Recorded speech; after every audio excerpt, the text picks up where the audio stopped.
basic করে এইজনে আমার ভালো লাগা মানুষজন কিন্তু বেসিক করে বেসিক করে থ্যাংক ইউ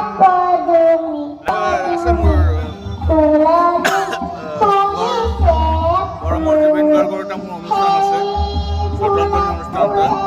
এখানে আমার মতো খোদাই দিয়ে থাকিব খোদা বড় থাকিব ক্ৰিকেটৰ